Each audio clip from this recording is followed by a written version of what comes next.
within a 24-hour period, I spent $27,000 mailing a thick packet of information all over the world to people I'd never heard of, didn't know. We went down and got some mailing lists and just mailed this stuff all over the world. And I've been in front of the public ever since. So I think basically those are the reasons. They don't believe that the public's really going to listen to me, and so far that's been true. There is a small group of people all over the world who are awakening, who are beginning to understand that they've been living their life in fantasy land, and who are actively seeking the truth. But by and large, when the secret power structure says, as I've put in the first chapter of my book, right out of one of their own technical manuals, that a nation or world of people who do not use their intelligence are no better than animals who do not have intelligence, and thus are stakes on the table by choice and consent, they're absolutely right about the majority of people. Bill was frightened for his life back in those days, and he needed some way to get the information out to a large number of people. And keep in mind, this was in the days long before the internet, so there was no real practical, very easy way for people to do this kind of disseminating their information or documents that they had. It was very difficult back in those days, and the only way would have been through probably the printed word would have been the easiest way. So that's what Bill had done. He had made many copies of this secret government. The secret government was an amalgamation of Bill's continued research into UFO phenomena and was first introduced at the MUFON Symposium on July 2nd, 1989 in Las Vegas, Nevada. The document highlighted his research into the UFO crash in the late 40s in Roswell, New Mexico, and documents that alluded to President Truman's knowledge of extraterrestrial life and his administration's efforts to keep it quiet. Cooper had seen these documents while serving in naval intelligence. But eventually, when they began to have confidence in me, I began to see things coming across my desk that were just absolutely incredible. And a lot of it is really hard to talk about because it's so far outside the normal concept of reality for the average American that they're going to find a hard time believing any of it. But I saw documents that were labeled under the classification top secret, and the compartmentalized, the compartment that was put into was called MAGIC, M-A-J-I-C, which told me that that UFOs are real, which I already knew. I'd seen one. Right. But this went farther than that. It told me that they were extraterrestrial in origin, that there were 4 different extraterrestrial species or races visiting this Earth, and that they had actually entered into an agreement with the United States government with one of these species of alien beings to exchange technology, and it told me all the projects that was underneath this. Project Red Light was actually the testing of extraterrestrial craft. Project Plato was a diplomatic project. Pounce was the recovery of technology. Pluto was the application of that technology to our own secret space program, not the public space program. There are 2 different space programs. One is what the public gets to see, which is overseen by NASA, and the other one is a secret space program that nobody gets to see, which is really overseen by the Navy Department under specialized, compartmentalized black projects. I also saw documents under an operation called Operation Majority, which outlined the plans to bring together a one-world government. It also included extraterrestrial information within that. Project Grudge, which was the second project. First was Sign, and then Project Grudge, which contained all of the extraterrestrial information up to a certain point. I forget the year cutoff.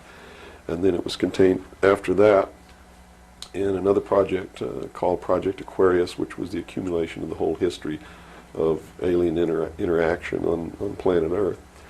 But I have to say at this point that I don't know if those documents were really telling the truth or not. They could have been showing me these things so that eventually I would go out and talk about this. And maybe that'll become clear to you later why they may have done that. it could be real. So. Bill, at this time, was acquiring a reputation as a UFO specialist. Unlike others in the movement at that time, Bill's credibility was unique because of his experience in naval intelligence. In the late 1990s, however, Bill reconsidered much of what he was saying, as his research led him to believe the technology he and others were witnessing may have been the creation of our own government, created and tested in areas such as the infamous Groom Lake, Area 51 in Nevada, where Bill filmed his documentary, Project Red Light. Bill was actually the first one to go to Area 51 and start filming some of these UFOs or alien spacecraft, whatever they may have been. Bill always maintained that it was a military base, which it is. We all know that now. In the early days, the U.S. military refused to even acknowledge it existed until Bill Cooper got a satellite photograph from the Russians, which proved it existed. We could see the landing strips, all this kind of stuff, and clearly there was some sort of infrastructure there. There were buildings and something was happening. So Bill decided, and for a number of years, was taking expeditions up to Area 51, and he would take people there, and maybe one night they wouldn't see anything at all, but most nights there was some UFO activity. Doyle Shamley, a Gulf War veteran and Army reservist, had paralleled Bill's quest for answers. The two met at a research conference Doyle had been arranging, and soon the two became tight research allies. Doyle would eventually leave the reserve and join Bill in Arizona to conduct full-time research up until Bill's death. Then he realized his research at the time was heavily with Lars Hansen and many of them in the UFO realm. And he realized that most of them, and a lot of them upon admittal, and I have the documents, admitted to working for, either in the past or still being on CIA payroll. And he exposed them heavily, speaking engagements, and accused them of falsifying facts, as they called them, to steer people away from an eventual finding out of all the facts and send them down all these wild goose chases. Now, in all the history of the world, folks, if we were really being visited by extraterrestrial life, don't you think we would have found one by now? Don't you think so? And how come the government always gets there first? It's podunk time. It's in the middle of nowhere. There's a farmer milking his cow, a flying saucer crashes, and the government gets there before he could get from his cow to the crash site.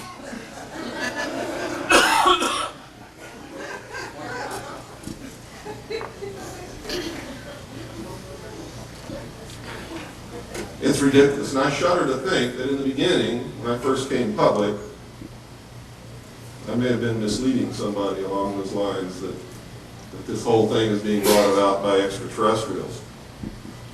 I think some of us were really used in the service of our country, and I'm very angry about that. He then realized that the scope of it was not going to be handled by just searching the paranormal.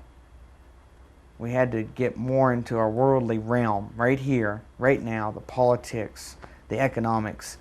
And that's when he shifted more towards government-type studies.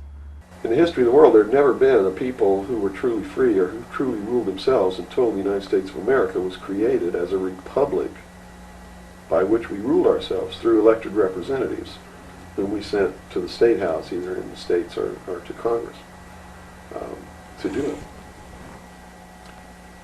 They also gave us every tool by which we would destroy ourselves if we weren't capable of doing it. The United States and France, the revolution in this country and the revolution in France, were created to bring about governments which would function as the antithesis to the kings and queens of the world and cause them to topple off their thrones. It also gave man a chance to prove once and for all whether he could rule himself or not. And if he could,